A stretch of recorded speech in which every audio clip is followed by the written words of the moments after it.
السلام علیکم ورحمۃ اللہ تعالی وبرکاتہ۔ الحمد للہ رب العالمین والعاقبۃ للمتقین والصلاۃ والسلام علی سید المرسلین وعلی آلہ واصحابہ اجمعین، اما بعد فاعوذ باللہ من الشیطان الرجیم وبرکاتہ بسم اللہ الرحمن الرحیم۔ یا ایھا الذین آمنوا کتب علیکم الصیام کما کتب علی الذین لعلکم تتقون۔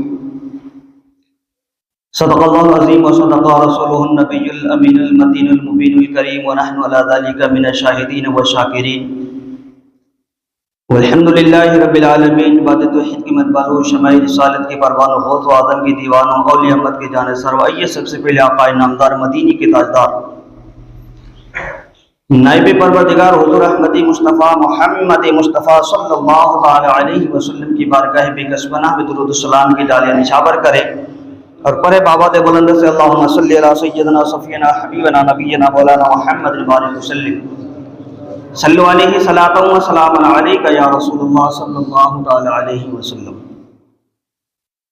حضرات محترم، خطبہ متن کے بعد جس آیت کریمہ کا تلاوت کیا، اس کا ترجمہ کرنے سے پہلے آئیے چند اشعار حضور کے بارگاہ میں پیش کر رہا ہوں، توجہ کا سماعت فرمائیں۔ حضرات محترم، خطبہ متن کے بعد قرآن مقدس سے جو آیت کریمہ کا تلاوت کیا، اس کا ترجمہ ہے کہ اے ایمان والو، تم پر روزہ فرض کیے گئے ہیں جیسے کہ اگلوں پر، تاکہ تم پرہیزگار اور متقی بن جاؤ۔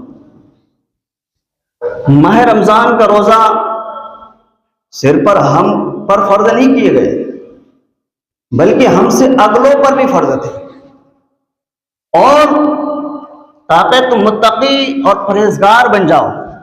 ماہ رمضان کا مطلب صرف یہ نہیں کہ ایک عادت بنا لیے کہ محلے والے روزہ رکھ رہے ہیں کہ چلو ہم بھی روزہ رکھ لیں، یا کوئی کسی کا دکھاوا کر کے روزہ رکھے۔ صرف روزہ کا یہ نام نہیں، یہ مطلب نہیں ہے کہ ہم پورا دن بھوکا اور پیاسا رہے۔ روزہ دو طرح کا ہے، ایک تو وہ ہوتا ہے جو دکھاوا کے لیے، ایک دوسروں کو دیکھ کر کے بھوکا اور پیاسا رہنا، اور ایک روزہ وہ ہوتا ہے جو اللہ تبارک و تعالیٰ کے لیے رکھا جاتا ہے۔ اور جو روزہ اللہ تبارک و تعالیٰ کے لیے رکھا جاتا ہے، اسی روزے سے بندے کو پرہیزگاری نصیب ہوتی ہے، اس کے اندر پرہیزگاری آ جاتی ہے اور تقوی اختیار کرتا ہے۔ لیکن آج ہمارا حال کیا ہے؟ پچھلے سال بھی ہم لوگ روزہ رکھے تھے، لیکن روزہ رکھنے کے بعد ہم نے کتنے تقوی اور پرہیزگاری اختیار کی اپنے اندر؟ ہم نے روزے کے بعد عید الفطر کی نماز کے بعد کیا ہم جس طرح سے ماہ رمضان میں نماز کے پابند تھے، کیا اسی طرح سے روزے کے بعد بھی ہیں یا نہیں؟ اب یہاں بات سمجھ میں آتی ہے کہ صرف ماہ رمضان میں ہم پر نماز فرض نہیں ہے، بلکہ ماہ رمضان کے بعد بھی ہم پر نماز فرض ہے۔ نماز صرف ماہ رمضان میں فرض نہیں ہوا، بلکہ رمضان کے بعد بھی ہم پر فرض ہے۔ جس طرح سے ہم فجر میں اٹھ کے نماز کے لیے مسجد میں آتے ہیں، اسی طرح سے غیر رمضان میں بھی ہم پر جو ہے نماز فرض ہے۔ صرف عشاء کی نماز، عشاء میں جو نماز پڑھتے ہیں رمضان مبارک میں جماعت کے ساتھ اور تراویح پڑھتے ہیں، اور صرف رمضان میں پھر ہم پر صرف عشاء کی نماز فرض نہیں ہے، بلکہ رمضان کے بعد بھی فرض ہے۔ لیکن رمضان کے بعد ہم لوگ کی مسجدوں کی حالت اتنا برا ہو جاتا ہے، اتنا خستہ ہو جاتا ہے، نمازی ویسے غائب ہو جاتا ہے جیسے گدھے کے سر سے سنگ غائب ہو جاتا ہے۔ یہی حال ہے۔ آپ اگر نہیں مانیں، اچھا ابھی میں نے آپ کو کتنا رمضان ہے؟ 6 رمضان ہے، 6 رمضان ہے۔ پہلے رمضان کو کتنے آبادی تھی مسجد میں؟ بھر گئی تھی کہ نہیں بھر گئے تھی؟ دوسرے میں کچھ کم ہوا، تیسرے میں بڑھ گیا، چوتھے میں کم ہوا، پانچویں میں کم ہوا، چھٹے میں اور کم ہو گیا تھا۔ کل کے تراویح میں کتنے آدمی تھے؟ کل کے تراویح میں کتنے آدمی تھے؟ 2 صف مکمل ہونے کے بعد دو صف مکمل ہونے کے بعد دو صفوں کے اندر بچے بھی تھے، لیکن پہلے اور دوسرے میں بچے پیچھے تھے یا نہیں تھے؟ آپ لوگ دیکھے ہوں گے۔ اور دوسری بات، پہلے دوسرے رمضان میں فجر میں کتنے آدمی تھے؟ وہ آدمی گئے کہاں؟ ہے تو محلے میں۔ اب یہ بتاؤ کہ جو ماہ رمضان میں جو عبادت مکمل طریقے سے نہیں کر سکتا ہے، میں کہتا ہوں پورے سال مکمل طریقے سے عبادت نہیں کر سکتا۔ یہ ماہ رمضان کوئی عام مہینوں میں سے نہیں ہے، یہ برکت والا مہینہ ہے۔ اس مہینے کی فضیلت روایت میں آتا ہے کہ جیسے ہم سب کے آقا و مولا حضور تاجدار مدینہ صلی اللہ علیہ وسلم تمام انبیاء سے افضل ہے، اسی طرح سے ماہ رمضان جو ہے تمام مہینوں سے افضل ہے۔ اور اس مہینے کی فضیلت صرف یہی نہیں، بلکہ اس مہینے کی فضیلت یہ بھی ہے کہ اس مہینے میں جو ہے فرضوں کے ثواب جو ہے 70 سے 700 گنا تک بڑھا دیا جاتا ہے، اور جو نفلی عبادت ہے وہ فرضوں کے برابر کر دیا جاتا ہے، نفلی عبادت جو ہم نفل نماز پڑھتے ہیں، قرآن کی تلاوت کرتے ہیں، عام مہینے میں اگر آپ قرآن کی تلاوت کریں گے، ایک حرف پڑھیں گے تو ایک نیکی ملیں گے، لیکن ماہ رمضان میں اگر ایک حرف پڑھیں گے تو 70 نیکی آپ کو ملیں گے۔ اتنی فضیلت والے مہینہ، اتنی برکت والے مہینہ، یہ مہینہ مغفرت کا مہینہ ہے، نجات کا مہینہ ہے، بخشش کروانے کا مہینہ ہے، اس مہینے میں رب کو راضی کرنے کا مہینہ ہے، اس مہینے میں تقوی اور متقی بننے کا مہینہ ہے، اس مہینے میں جو ہے شریعت مصطفیٰ پر قائل ہونے کا مہینہ ہے، اس مہینے میں جو ہے اہدنا الصراط المستقیم پر گامزن ہونے کا مہینہ ہے۔ اور حدیث پاک میں آتا ہے کہ جو ماہ رمضان کا قدر و احترام کرتا ہے اور اس مہینے میں روزہ رکھتا ہے اور رات کو قیام کرتا ہے، اللہ تبارک و تعالیٰ ان کے تمام پچھلے گناہوں کو معاف فرما دیتا ہے۔ اس مہینے کی اتنی فضیلت ہے، لیکن آج ہم ماہ رمضان ہمارے درمیان ہونے کے باوجود بھی نمازوں کے لیے ہمارے پاس وقت نہیں ہے، روزہ رکھنے میں ہمیں ڈر لگتا ہے، کیوں؟ بیمار پڑ جائیں گے۔ موت اور زندگی کس کے قدرت میں؟ اللہ تبارک و تعالیٰ کی قدرت میں ہے یا نہیں؟ جب تک ان کی مرضی نہ ہوں گے تب تک تمہیں موت نہیں آ سکتا تمہیں۔ جب موت و حیات رب کے قدرت میں ہیں تو پھر ہمیں ڈر کس بات کا؟ کہ روزہ رکھنے سے کسی کا انتقال ہو جائے، یا روزہ رکھنے سے بیمار ہو جائے؟ ہاں، شریعت نے اجازت دیا ہے، اس کو اجازت دیا ہے وہ روزہ نہ رکھے۔ حمل جس کا ہو، جس عورت کے پیٹ میں بچہ ہو، اس کو اجازت ہے کہ تم روزہ نہ رکھو تب، لیکن قانون اس پر بھی ہے، ایسا نہیں ہے کہ حمل ہے 2 مہینے کا 3 مہینے کا تو روزہ چھوڑ دے، اس کے لیے بھی نہیں ہے، بلکہ کسی ایسے حکیم یا ڈاکٹر نے ان کو جانچ کر کے یہ بتایا کہ اگر تم روزہ رکھو گی تو تمہارے بچوں کو نقصان پہنچے گا، تو شریعت کہتا ہے کہ تم روزہ نہ رکھو، اس کا قضا تم پر لازم ہے، بعد میں تم روزہ رکھو۔ اور دوسرا ہے ضعیف آدمی، جو بوڑھا آدمی ہے، جس کا شریر اتنا نہیں ہے، کمزور ہے، پھر اس کو حکم دیا ہے اگر روزہ گرمی کے سیزن میں ہو، موسم گرما میں ہو، ضعیف آدمی ہے، روزہ نہیں رکھ سکتا ہے، تو شریعت نے کہا کہ تم بھی روزہ نہ رکھو۔ ہاں، جب موسم سرما آئے، موسم سرما جنوری فروری کا مہینہ جو ہے یا دسمبر کا مہینہ جو موسم سرما ہو جاتا ہے، چھوٹا سا دن پڑتا ہے، تو شریعت کہتے ہیں کہ تم اس وقت اپنی قضا کر لینا، یہ قضا ان پر بھی لازم ہے۔ تیسرا کون ہے؟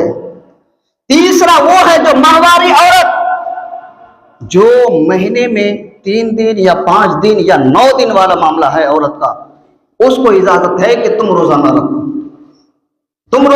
نماز تم پر معاف ہے، قرآن کی تلاوت کرنا تم پر حرام ہے، اور روزہ تم پر جو ہے چھوٹ دیا ہے، لیکن قضا تم پر بھی لازم ہے۔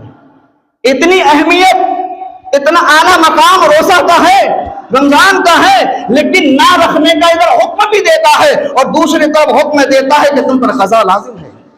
اب بتاؤ، اب مردوں میں جو روزہ نہ رکھو، کیا وہ تینوں میں سے ہیں؟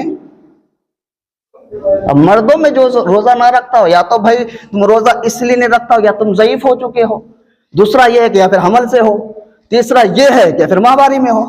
بھائی روزہ شریعت نے تو یہ تین کو کہا ہے نا۔ اب شریر بھی اچھا ہے، شریر بھی صحیح ہے، کھانا پینا بھی صحیح ہے، کوئی بیمار بھی نہیں ہے، لیکن روزہ چھوڑ دے رہا ہے، تو پھر ان تین میں سے کون سی پایا جا رہا ہے؟ بات تو سمجھ میں آنے والی ہے نا۔ گھما کے چھوڑیں گے ہم بھی، ہم نے قسم کھائے ہیں جب ہم یہاں آئے تھے تو یا آپ سدھر جائیں گے یا ہم چلے جائیں گے، کہا تھا نا یہ بات۔ ہاں تو اب خود کو سمجھیے، جو روزہ نہیں رکھتا ہے، میں روزہ دار کو نہیں کہہ رہا ہوں، جو روزہ نہیں رکھتا ہے اب وہ اپنے آپ کو کس لسٹ پہ شامل کر رہا ہے؟ ان دونوں میں، ضعیف میں ہے، ماہواری میں ہے، حمل میں ہے، شامل کر لیں آپ۔ بتانا ہمارا کام ہے، آپ اختیار تمہارے اوپر، رکھو نہ رکھو تمہاری مرضی ہے، پکڑ تمہاری بھی ہوگی۔ تو اس لیے روزہ فرض ہے ہر عاقل و بالغ مسلمان مرد عورت پر۔ اور جس نے حدیث پاک میں آیا ہے کہ جس نے ایک روزہ کسی نے بھی اگر جان بوجھ کر کے چھوڑ دیا تو جہنم میں ان کو 900 سال جلنا پڑے گا، 900 سال جہنم میں اس کو جلنا پڑے گا، 900 سال تک ان پر عذاب ہوں گے۔ اب سال میں ایک مرتبہ 30 روزہ آتا ہے، سال میں ایک مرتبہ 30 دن کا روزہ ہے، ہو سکتا ہے کبھی 29 کا بھی ہو جائے تو یہ ایک ہمارے لیے چھوٹ ہے، لیکن ہے تو 30، گنتی 30 کا ہی تو ہے۔ لیکن اگر کسی نے اگر ایک سال روزہ، ایک سال کھایا پیا، ماہ رمضان آیا، اگر اس کا روزہ نہیں رکھا، ایک مہینے کا، ایک روزے کا 900 سال، تو 30 روزے کا کتنے سال ہو گیا؟ کیلکولیشن کریں آپ، معلوم چل جائے گا۔ اور پھر میرے مدینے والے مصطفیٰ ارشاد فرماتے ہیں کہ جو ایک روزہ اگر جان بوجھ کر کے قضا کرتا ہے اس پر کفارہ لازم ہے، کفارہ لازم ہے۔ کفارہ کا مطلب یہ ہے اگر ایک روزہ کسی نے اگر جان بوجھ کر کے کیا تو وہ رمضان کے بعد مسلسل 60 روزہ رکھے، 60 روزہ ایک روزے کی کفارہ ہے۔ ایک روزہ چھوڑنے کی سزا دنیاوی سزا میں یہ ہے کہ وہ 60 روزہ مسلسل رکھے، اور جب 30 روزہ چھوڑے گا تو پھر کتنا کفارہ لازم ہو جائے گا؟ اتنا کفر۔ ایک حدیث مبارکہ میں ہے، حضور نبی کریم صلی اللہ علیہ وسلم کی بارگاہ میں ایک صحابی رسول آئے، ایک صحابی آئے، عرض کہ یا رسول اللہ صلی اللہ علیہ وسلم میرا ایک روزہ چھوٹ گیا ہے، اس کا کفارہ کیا ہے؟ حضور نے بتایا کہ 60 روزہ رکھو، 60 رکھو، پتہ چل جائے گا۔ 60 رکھنے کا حکم دیا تو وہ صحابی رسول نے کہا یا رسول اللہ صلی اللہ علیہ وسلم ہم 60 روزہ نہیں رکھ سکتے ہیں۔ تو حضور نے بتایا کہ ٹھیک ہے، 60 نہیں رکھ سکتے تو 60 مسکینوں کو کھانا کھلاؤ، دونوں ٹائم پیٹ بھر کے۔ 60 مسکینوں کو کھانا کھلاؤ دونوں ٹائم پیٹ بھر کے۔ کوئی کیا پورا کھلا دے گا؟ رمضان کے مہینے میں 10 روپے تو نہیں نکل پاتا، 60 کو کیسے کھلا دے گا بھائی؟ اور پھر وہ صحابی رسول نے کہا کہ یا رسول اللہ صلی اللہ علیہ وسلم ہم اتنے امیر بھی نہیں ہیں، ہم اتنے امیر بھی نہیں کہ جو 60 کو کھانا کھلا دے، جو 60 کو کھانا کھلا دے۔ تو پھر رسول اللہ صلی اللہ علیہ وسلم نے کہا کہ ٹھیک ہے، کچھ دیر رکو۔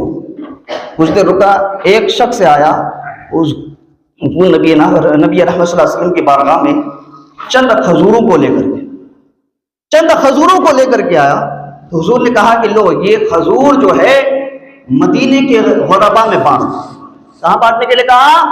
مدینے کے غربا میں بانٹ دو۔ دیکھیے وہ صحابی رسول کا ایمان کیا ہے۔ وہ صحابی کہتے ہیں کہ یا رسول اللہ صلی اللہ علیہ وسلم مدینے میں اگر کوئی دیکھا جائے تو مجھ سے زیادہ کوئی غریب ہے نہیں، مجھ سے زیادہ کوئی غریب ہے نہیں۔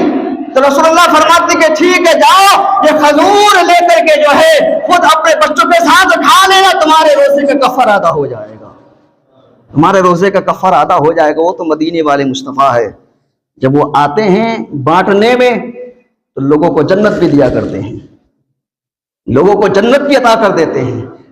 لیکن اب ہم اپنے آپ کو دیکھیں کہ ہم نے کتنے روزے چھوڑے ہیں، کتنا ہم پر قضا لازم ہے۔ اور حدیث مبارکہ میں ہے، نسائی کی حدیث ہے کہ 900 سال اس کو جہنم میں جلنا پڑے گا، 900 سال تک ان کو ایک روزے کے جو عذاب ہوں گے۔ تو اب خود فیصلہ کرے خود فیصلہ کرے کہ ہمیں روزہ رکھنا ہے یا نہیں رکھنا ہے۔ بات نہیں نماز کی، نماز ہم پر جیسے رمضان میں فرض ہے اسی طرح سے غیر رمضان پر بھی ہم پر نماز فرض ہے، لیکن ہم رمضان کے چاند دیکھتے ہی نہا دھو کر کے تیار ہو جاتے ہیں، 4 سے 5 دن یا 10 دن نماز پڑھ کے پھر ویسے فارغ ہو جائیں گے کہ جیسے ہم غیر رمضان میں تھے۔ ارے بھائی، اگر تم غیر رمضان میں عبادت نہیں کر پا رہے ہو، تمہیں اتنا وقت نہیں ملتا ہے، 1 مہینہ اللہ تبارک و تعالیٰ نے تمہیں جو ہے اپنی عبادت کے لیے عطا کیا ہے، اپنی ریاضت کے لیے عطا کیا ہے، اور تاکہ تم یعنی کہ تاکہ تم متقی اور پرہیزگار بن جاؤ، تاکہ تم دیندار بن جاؤ، تاکہ تم گناہوں سے چھوڑو، تاکہ تم گناہوں سے اجتناب ہو جاؤ، تاکہ تم گناہوں سے دور ہو جاؤ۔ لیکن آج تمہارا حال یہ ہے، ماہ رمضان تمہارے اندر ہے، یعنی کہ ماہ رمضان تمہارے پاس ہے، آج تم ماہ رمضان کے روزہ کو بھی چھوڑ بیٹھے ہو، نماز پنجگانہ کو بھی چھوڑ بیٹھے ہو، آج تم گناہوں کو بھی چھوڑ نہیں بیٹھے ہو، آج تم گناہ پہ گناہ کیے جا رہے ہو۔ لیکن یہ مہینہ تمہارے لیے اس لیے ہے تمہارے پاس، اللہ تبارک و تعالیٰ خود فرماتا ہے اگر کوئی بندہ اگر روزہ رکھتا ہے اس کا سزا میں خود ہوں۔ اللہ فرماتا ہے میں ہر عبادت کی یعنی کہ عذر ان کا بدلہ اس کے لیے جنت ہے، اس کے لیے جنت کے محلے ہیں، جنت کی آرائشیں ہیں، جنت کے نہریں ہیں، وہ ان کے لیے ہوں گے۔ لیکن جو ماہ رمضان کا روزہ رکھتا ہے ان کا جزا میں خود ہوں۔ اور اللہ ارشاد فرماتا ہے کیا رمضان کے آخری شب کو، رمضان کے آخری شب 29ویں روزے کو گزار کر کے 30ویں روزے کا شب جو آتا ہے، پھر اس کا بھی شب گزار کر کے 30ویں روزے کا جب شب آخری ہوتا ہے، یعنی کہ عید الفطر کا جب چاند نظر آتا ہے، اللہ تبارک و تعالیٰ جو ہے فرشتوں کو جمع کرتا ہے، فرشتوں کو حکم ہوتا ہے کہ اے فرشتوں جمع ہو جاؤ، تو تمام فرشتے جو ہے مولا کی بارگاہ میں جمع ہو جاتے ہیں۔ اللہ تبارک و تعالیٰ فرماتا ہے اے فرشتوں تم سب گواہ ہو جاؤ، اس مہینے میں میرے جتنے بندے روزہ رکھا میں ان کے تمام پچھلا گناہوں کو معاف کر دیا، اور اس کے لیے جنت کو یعنی کہ اس کے لیے جنت ان کے نام کر دیا، ہم نے جنت اس کے نام کر دیا۔ تو بتاؤ کہ جو ماہ رمضان کا روزہ رکھتا ہے اللہ تبارک و تعالیٰ ان کے تمام پچھلا گناہوں کو بھی معاف فرما دیتا ہے اور جنت ان کے نام کر دیتا ہے۔ اور جنت کے بارے میں آیا ہے کہ اس رمضان سے لے کر کے اس رمضان تک جنت کو سجایا جاتا ہے، جنت کو سجایا جاتا ہے، جنت کو جو ہے یعنی کہ ایک عالیشان محل کی طرح، ایک دلہن کی طرح سجایا جاتا ہے۔ ہر سال کا یہی معمول ہوتا ہے۔ اور ایک حدیث پاک میں ہے نبی رحمت صلی اللہ علیہ وسلم ارشاد فرماتے ہیں کہ قیامت کے دن جب لوگوں سے حساب و کتاب ہوں گے، روزے دار جو بغیر حساب و کتاب کی جنت میں داخل ہوں گے، اور روزے دار کے لیے جو جنت کا راستہ ہوگا، روزے دار جو ہے میدان محشر سے جنت کے طرف جو ہے اڑتے ہوئے جائیں گے، اور جب جنت میں وہ لوگ بھی ان کو ملیں گے جو ماہ رمضان کا روزہ نہیں رکھا کرتے تھے۔ لوگ پوچھیں گے یہ بتاؤ کہ تم لوگ جنت میں کس طرح سے آئے، نہ تمہیں ہم کسی راستے میں دیکھا، نہ تمہیں میدان محشر میں دیکھا، لیکن تم جنت میں کس طرح سے آئے؟ روزے کہے گا اللہ تبارک و تعالیٰ نے ہم سب کو جو ہے اڑنے کی قوت دیا ہے، اڑنے کی طاقت دیا ہے، ہم نے ماہ رمضان کا روزہ رکھا تھا تو ہم جو اڑ کے جنت پہنچ گئے ہیں۔ یہ روزے دار کے لیے ہیں، روزے دار کے لیے ہے، وہ جنت جب پہنچیں گے تو اڑ کے پہنچیں گے، کسی کے نظر سے نہیں پہنچیں گے، کسی کے نظر میں نہیں آئیں گے۔ اچھا نظر میں کیوں نہیں آئیں گے؟ وہ اللہ تبارک و تعالیٰ ارشاد فرماتا ہے کہ وہ روزہ میرے لیے رکھا، اور کسی انسان اگر روزہ رکھتا ہے نہ ان کے ماتھے پہ لکھا ہوتا ہے کہ بندہ روزہ رکھا ہے، وہ جانتا ہے، ان کا رب جانتا ہے، کیونکہ اگر کوئی بندہ روزہ رکھ کر کے کمرے میں بھی لیٹا ہوا ہے، وضو بھی کر رہا ہے، غسل بھی کرتا ہے، لیکن ایک گھونٹ پانی اپنے حلق سے